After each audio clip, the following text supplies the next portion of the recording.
Tapos, ang next kong question, Rai, was there any huge differences sa Canadian educational, yung sa learning niya ba, sa system sa education sa Canada at sa Philippines? Meron ba?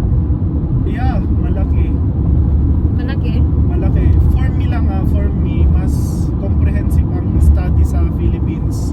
Comprehensive? O, Mas mataas ang kumbaga, mas mataas ang tawag na nito, yung Mag-average?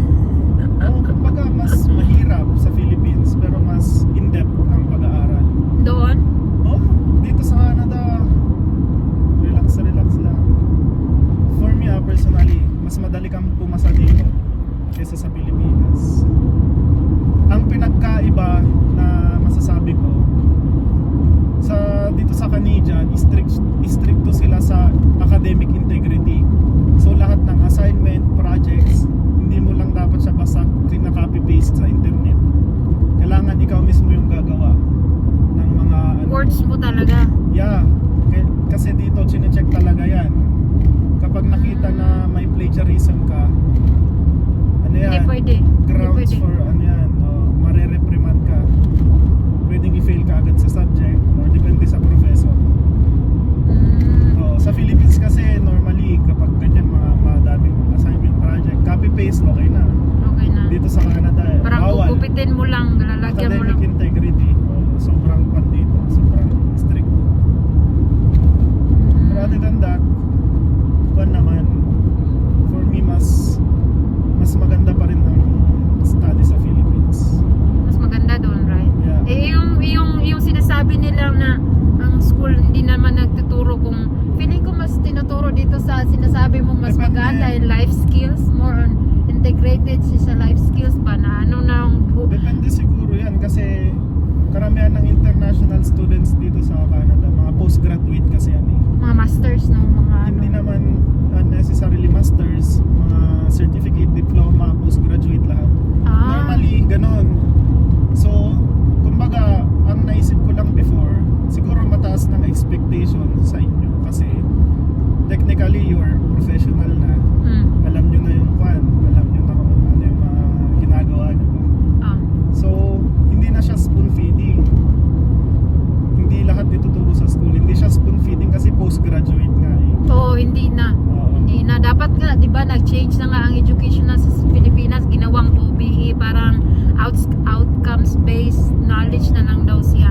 Experience sa bata. It's more on, ang teacher is facilitator and then yung bata, the doer. Yung i-guide lang ng teacher, dapat daw ganun. Kasi kung lagi mo siyang i-spoon feed, parang mag-aantay na lang ang bata ng ibibigay. So how was the adjustment period, right, during when you arrived Canada? Kasi 'di ba, yung tao, yung weather, yung transportation, yung paggamit ng language. Ang laking adjustment talaga. Kasi ako noon dumating ako ng winter. Winter, ano bang month ka ba dumating? December 31, 2021. Yun yung Gabi na, New Year na. Sa winter na yon. winter na yun. Kasi Winter na December na yun eh. Kaya sa Pilipinas wala mang ganun. Ang laking adjustment, hindi ako malabas ng bahay. Hindi ako marunong mag-commute. Ganyan. So nagkulong ka rin pala. Kulong ako, tapos ang klase ko noon online pa dahil COVID pa noon. Ilang buwan ka nag-online? Yung isang sem ko, online yun. Yung winter semester. Tapos nung summer na, yung face to face. Malaking adjustment kasi mga klase mo iba-ibang lahi. Iba-ibang lahi? Meron kang Filipino? Meron kang Filipino? Meron ng Pilipino. How was yung English mo before nung dumating? Nung dumating ka? Siyempre, Philippines, hindi naman natin, kumbaga, parang first language. Parang hindi, ginagamit lang natin sa pag-aaral. Dito naman sa Canada, okay lang kahit di ka magaling masyado mag-English. Basta marunong ka. Basta marunong, oo.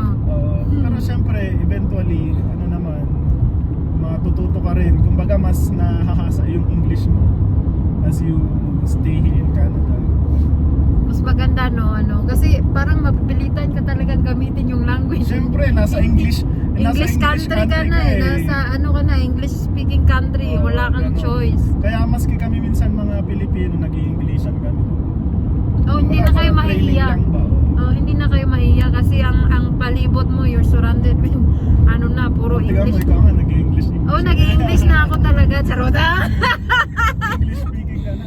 Oh, bita, tapos yung sa ano, hindi ka na nakaranas nung ano, nung gusto mong umuwi, na baka mali to. Nakaranas? Hindi, alam mo, nung ako po, nung student ako, di ba nga kulong ako sa bahay winter? First time ko rin umalis ng Pilipinas, first time kong mawalay sa family. Nagkaroon ako ng, feeling ko dati na-depress ako, gusto kong umuwi agad ng Pilipinas. I feel like mali yung decision ko na nag-abroad. Ay, naranasan mo pala yun. Ma-experience dito sa Canada, tawag na nito, mental health kalaban mo dito. So, dapat ano ka Ray, yung mentally focus. Oo, bago rin kayo pumunta ng Canada, dapat i-prepare nyo rin yung sarili nyo mentally. Mentally, physically. Kasi di ba pag Oo. when winter na, gago ang lamig-lamig tapos Oo. hindi mo dapat i-orient mo sarili mo anong weather, anong Tsaka dito tao. kasi sa Canada, hindi siya parang Pilipinas na lagi kang may kasama, yung anytime may pwede kang puntahan dito, hindi ka makakagala agad. Di ba, hindi ka marunong mag-commute. Oo nga. Oo, Struggle talaga. Oo, restricted ang social life mo. Parang puputulin. Kaya, oo.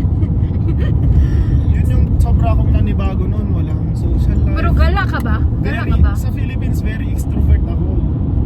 Dito sa Canada, mababago yun. Naging introverted ako dito. Buti na lang pala, introverted ako. Parang okay lang ako sa bahay kasi basta may ano ako dito, okay na ako dito. Ay, grabe, iyak ka talaga ako. Umiyak ka? Iyak ako noon ah. Umiyak ka ba sa Naawa ako sa sarili ko kasi mag-isa ko sa kwarto. Alam mo yun, di rin ako makakain.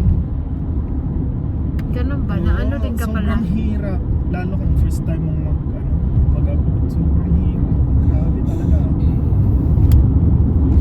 Tapos yung ano ra, yung sinasabi nila, nakakuha ka ba ng ano? Yung ang IS students daw, nakakuha ng mga free food sa food banks. Yeah, Naa. meron. Meron talaga? Oo. Pero food banks? Maraming food banks dito sa Canada.